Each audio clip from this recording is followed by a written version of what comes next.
मंगलमय दिन के साथ स्वागत है आपका गुरु KSB यूट्यूब चैनल पर। अगर आपने अभी तक मेरे चैनल को सब्सक्राइब नहीं किया है तो कृपया सब्सक्राइब कर लीजिए। और आज हम जानेंगे उपनिषदों के बारे में। उपनिषद, विद्वानों ने उपनिषद शब्द की व्युत्पत्ति उप धन निधन शब्द के रूप में मानी है। इसका अर्थ है कि जो ज्ञान व्यवधान रहित होकर, जिसमें कोई भी विघ्न बाधाएं नहीं होती हैं, निकट आता है, जो ज्ञान विशिष्ट तथा संपूर्ण होता है और जो ज्ञान सच्चा होता है वह निश्चित ही उपनिषद कहलाता है। अर्थात वह ज्ञान जो गुरु के समीप बैठकर प्राप्त किया गया हो वही क्या है, उपनिषद है। यानी कि गुरु अपने बच्चों को जो ज्ञान देते हैं, वो ज्ञान जो बच्चे सीखते हैं, अगर आप उन ज्ञानों का वर्णन करें तो वो सारा ज्ञान जो है हमारे जो हिंदू धर्म के उपनिषद हैं उनमें मौजूद है। तो आगे की स्लाइड में थोड़ी बहुत और जानकारी हम लेंगे संक्षेप में। उपनिषदों की जो भाषा है देववाणी संस्कृत है और ये गद्य और पद्य दोनों के रूप में है। गद्य यानी कि जैसे आप कहानी जैसी पढ़ ले जाते हैं सीधे सीधे, और पद्य यानी कि कविता के रूप में। इनको वेदांत भी कहा गया है क्योंकि ये वेदों के अंतिम भाग हैं। यानी कि जो हमारे 4 वेद हैं उनके अंतिम भाग में अगर जो वर्णन किया गया है वो उपनिषद के बारे में है।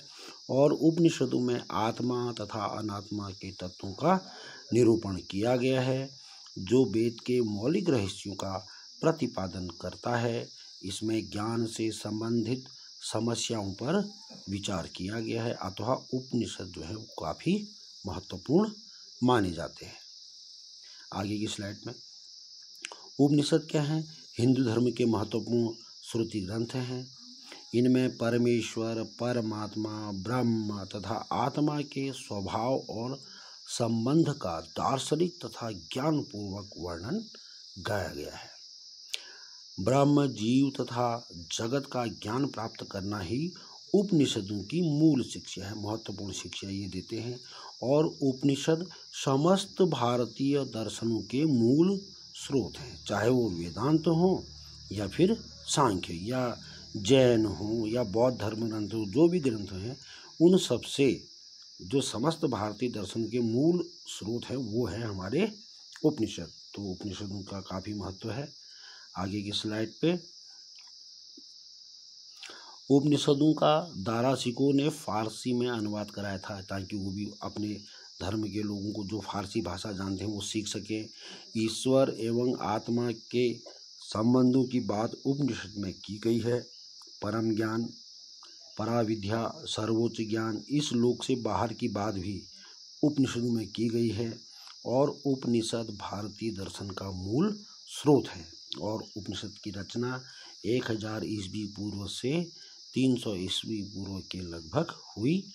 और शंकराचार्य जी ने भी 10 उपनिषदों पर अपना भाष्य लिखा और उनको प्रमाणित माना गया है। यानी कि संख्या में तो उपनिषद यानी कि 108 है, लेकिन वैसे 12 या 13 ही मूल रूप से लिए जाते हैं क्योंकि इतने सारे का अध्ययन करना आज की तारीख में सबके लिए संभव नहीं है।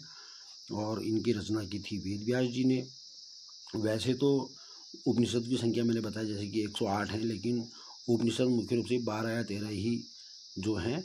और प्रत्येक वेद, चाहे वो कोई भी वेद है, 4 वेद हैं हमारे, उन 4 वेदों के लगभग 2 उपनिषद तो है ही हैं।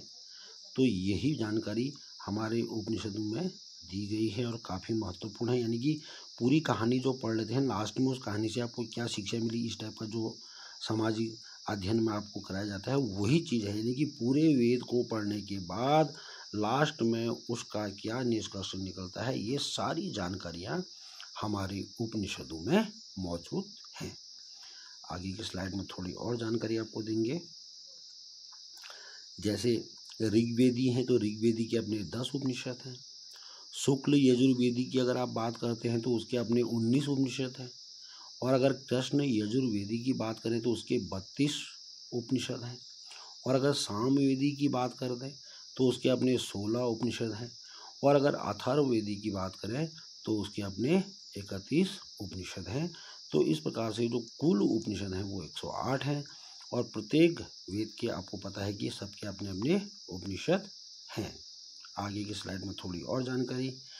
जगत गुरु जो आदि शंकराचार्य जी हैं, उन्होंने जिनमें 10 पर अपना जो भाष्य लिखा था, जो अपने लास्ट में निचोड़ दिया था, वो है ईश उपनिषद, ऐतरेय उपनिषद, कठ उप, केन, छांदयोग्य, प्रश्न, तैतरीय, बृहदारण्यक, मांडुक्य और मंडूक। जो मुंडुक यानी कि ये 10 पर आदि गुरु शंकराचार्य जी ने भी इनका अध्ययन किया और उसके बाद उन्होंने उनका जो निचोड़ है अपने इन 10 पर फिक्स कर लिया। ऐसी रोचक जानकारी के लिए बने रहिए गुरु के एसबी यूट्यूब चैनल से।